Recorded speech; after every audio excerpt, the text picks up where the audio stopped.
I still struggle to explain what happened that day at the palace in Versailles. Perhaps it was a trick of the mind, a shared illusion, or something far stranger. But as I write this, the weight of the memory presses upon me, as vivid as the moment itself. It was a warm afternoon in August 1901 when Eleanor and I set out to explore the Petit Trianon, the secluded retreat of Marie Antoinette. We had read of its beauty and wished to see this magnificent place for ourselves, unaware that we were about to step beyond time itself.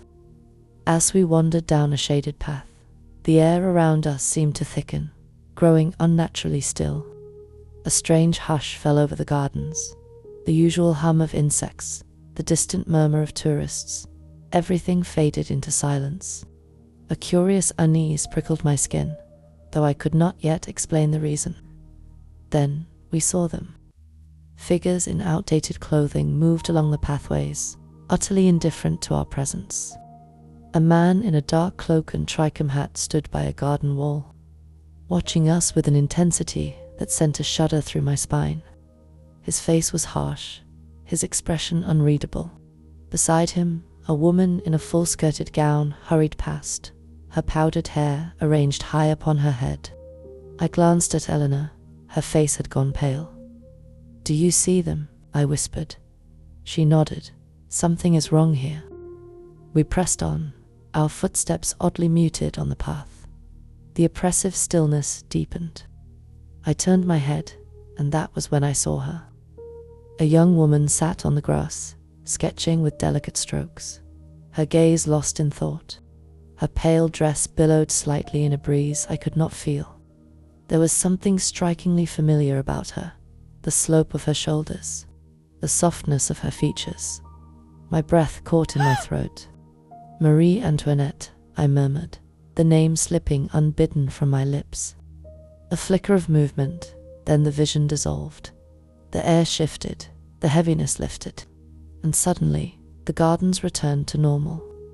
People strolled by in modern clothing, the warm chatter of tourists filled the air, and the world was back as it was before. But the Petit Trianon no longer looked the same. The paths we had walked no longer existed. The figures were gone. Had we glimpsed a ghostly memory of the past? Had time, for those few disquieting moments, folded into the 18th century? Even now, as I recount that strange afternoon, I cannot say for certain. But I know this: some places do not forget, and for those reasons beyond our understanding.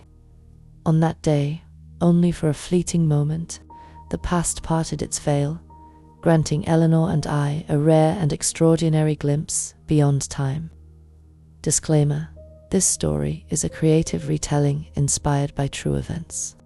Charlotte Ann Moberly and Eleanor Jourdain researched and documented this historical account for decades after, but the narrative presented here is a work of fiction, written to enhance the atmosphere and experience of the event. Copyright 2025. Thanks for watching. Storytime with Paranormal Tendency, a Haunted Soul production.